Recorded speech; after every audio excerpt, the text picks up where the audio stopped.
Hello, मेरा नाम doctor विवेक पडियार है। मैं करंटली न्यू क्लिनिक में कंसल्टेंट पीडियाट्रिक नेफ्रोलॉजिस्ट जैसे वर्क कर रहा हूँ। दोस्तों, आज हम बात करेंगे नेफ्रोटिक सिंड्रोम के बारे में। आपने इस बीमारी का नाम यहीं कहीं आसपास में सुना होगा या फिर कहीं कोई पेशेंट्स देख भी रखे होंगे। तो हम नेफ्रोटिक सिंड्रोम के बारे में ही मैं आपको आज ये बताना चाहूँगा कि ये कैसे होता है, क्या होता है, क्यों होता है, कब होता है, किस उम्र में होता है, क्या इसका इलाज संभव है, क्या इसमें कुछ जटिलताएं आती हैं, अगर जटिलताएं आती है तो क्या उन जटिलताओं का इलाज संभव है। तो आज हम नेफ्रोटिक सिंड्रोम के बारे में विस्तार से बात करेंगे। दोस्तों, नेफ्रोटिक सिंड्रोम बेसिकली ये प्राइमरीली एक बच्चों की बीमारी है प्राथमिक रूप से, तथा ये 10 से 15 1 लाख में से 10 से 15 बच्चों को हो सकती है। ये कुछ वयस्क एडल्ट लोगों में भी होती है, बट उनके कारण अलग होते हैं। तो जो बच्चों में इसके कारण देखे गए हैं, कुछ बच्चों के अंदर कारण मिलते हैं। ज़्यादातर 90-95% पीडियाट्रिक पेशेंट्स में कोई भी कारण का पता नहीं चल पाता है। हाँ, कुछ कारण है, कुछ इन्फेक्शंस हैं जो 5 से 10% या फिर कुछ और भी कारण हैं जो थोड़े रेयर होते हैं, उनमें कारण देखे जा सकते हैं। बट ज़्यादातर 95% पेशेंट्स में कोई कारण नहीं मिलता। इसको हमारी लैंग्वेज में इडियोपैथिक बोलते हैं। तो दोस्तों, आज हम जानते हैं नेफ्रोटिक सिंड्रोम क्या होता है। जैसा कि आप जानते हैं कि ये गुर्दे की बीमारी है। हमारे गुर्दे के अंदर बहुत छोटी छोटी कोशिकाएं मिलती हैं जिनको हम नेफ्रॉन बोलते हैं। इस नेफ्रॉन का डायग्राम आपने जरूर अपनी 10वीं या 12वीं कक्षा में देखा होगा। ये नेफ्रॉन हमारे छलनी के जैसे काम करता है, जो शरीर से विषैले पदार्थों को बाहर निकालता है तथा अच्छे पदार्थों को बाहर नहीं निकलने से रोकता। तो उसमें से एक पदार्थ है जिसको हम बोलते हैं प्रोटीन। ये प्रोटीन शरीर में लीवर में सिंथेसाइज होता है तथा ये किडनी इसको प्रोटीन को शरीर से बाहर नहीं निकलने देती। इस छलनी नेफ्रोटिक सिंड्रोम के अंदर इस छलनी के छिद्र के अंदर साइज का डिफरेंस हो जाने की वजह से प्रोटीन जो है वो पेशाब के थ्रू बाहर आने लग जाता है।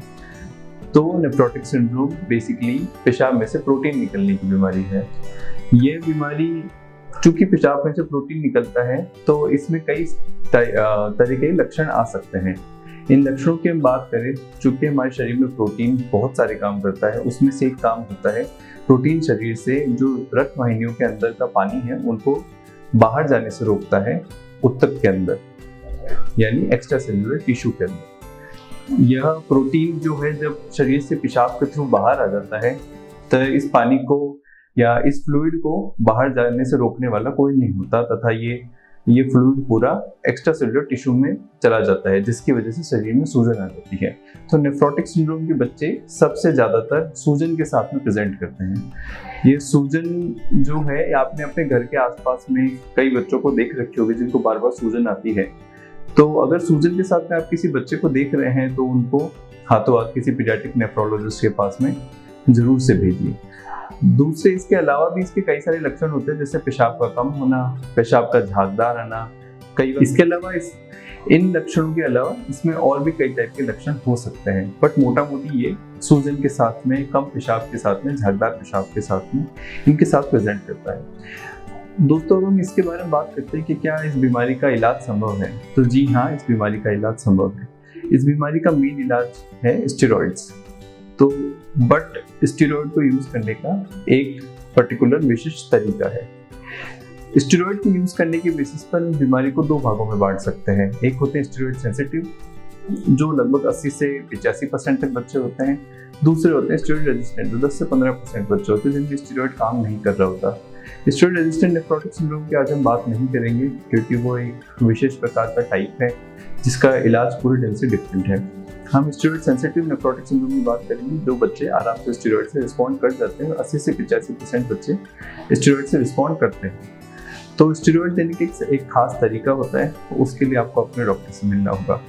स्टेरॉइड देने के बाद में ये पेशाब से प्रोटीन निकलना काफ़ी हद तक कम हो जाता है और बंद हो जाता है। क्या इस बीमारी का पूर्णतः इलाज संभव है?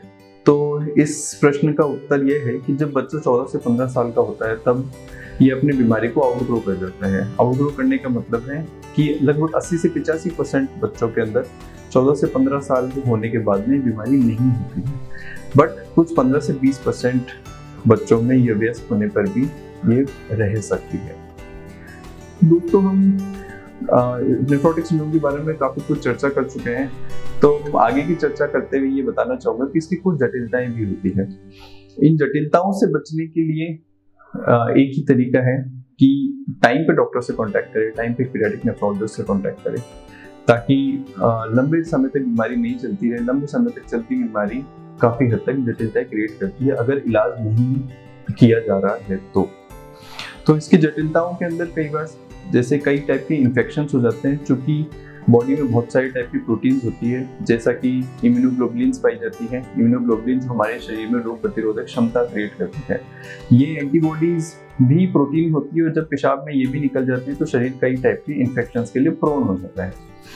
तो इसमें कई तरीके के इन्फेक्शंस होते हैं, जैसे सेल्यूलाइटिस मतलब त्वचा का इन्फेक्शन, पेरिटोनाइटिस मतलब पेट में पेरिटोनियम का इन्फेक्शन, और भी कई तरीके के इन्फेक्शन हो सकते हैं। अगर नेफ्रोटिक का इलाज टाइमली स्टार्ट कर दिया जाए तो इससे इन इन्फेक्शंस को रोका जा सकता है। इसके अलावा और दूसरी जटिलताओं के अंदर कई बार रक्तचाप का बढ़ना, हाइपरटेंशन, कई बार पेशाब का इतना कम हो जाना या कि गुर्दों में इंजरी हो जाए मतलब AKI, कई बार थ्रोम्बोएम्बोलिक कॉम्प्लिकेशन होना मतलब शरीर में थक्कों का जमना, कई बार सीजर्स यानी दौरे तक भी आ जाते हैं। इस तरीके के काफ़ी सारी जटिलताएं होती है, बट इन सब जटिलताओं को रोका जा सकता है अगर समय पे इलाज किया जाए। तो दोस्तों ये था नेफ्रोटिक सिंड्रोम के बारे में। अगर आपके घर में या कहीं आसपास में आप सूजन या कम पेशाब या झागदार पेशाब या पेशाब में खून मतलब इत्यादि नेफ्रोटिक सिंड्रोम के लक्षणों के साथ के बच्चों को देखते हैं तो उनको एक पीडियाट्रिक नेफ्रोलॉजिस्ट के पास में ज़रूर से भी दिखवाइए, क्योंकि इस बीमारी का इलाज संभव है, ये लाइलाज नहीं है। मेरा नाम है डॉक्टर विवेक पडियार, मैं न्यू क्लिनिक में पीडियाट्रिक नेफ्रोलॉजिस्ट जैसे वर्क कर रहा हूँ। आप नेफ्रोटिक सिंड्रोम के पेशेंट को मेरे पास ज़रूर से भेजिए 10 से 4 के बीच में every day except Sunday. Thank you.